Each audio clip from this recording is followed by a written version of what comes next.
già fotometraj pesca. Cavon.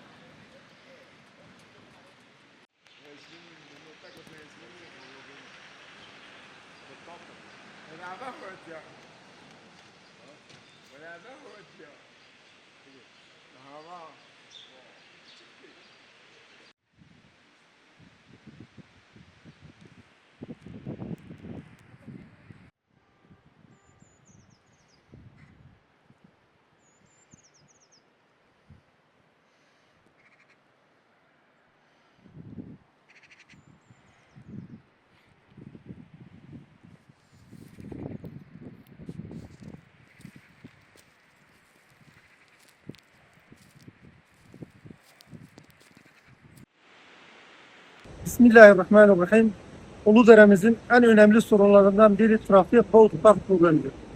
İlçe çarşımızın tek ana yol üzerinde kurulu olması ve köylerden gelen vatandaşlarımızın da aynı güzergahı kullanması nedeniyle yoğunluğun olduğu saatlerde ciddi trafik sıkışıklığı yaşanmaktadır.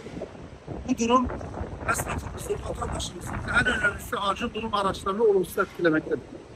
Özellikle devlet hastanesi çevresinde trafik zaman zaman tamamen kilitlenmekte, ambulansların giriş çıkıştan zorlandığına hep birlikte şahit olmaktayız.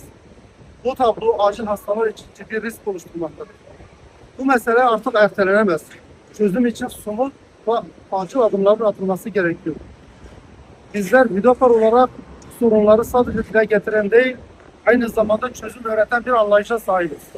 İşte çözüm önerilerimiz. Yeşilova'nın aşağısından başlayıp eski kaymakamlık güzergahından çıkan çevre yolu bir an önce tamamlanıp trafiğe açılmalıdır. Cumhuriyet Ortaokulu ile Mehmet Aksoy Camisi'nin ortak kullandığı alanın altına yeraltı otoparkı yapılması çarşı merkezindeki yoğunluğu ciddi şekilde azaltacaktır.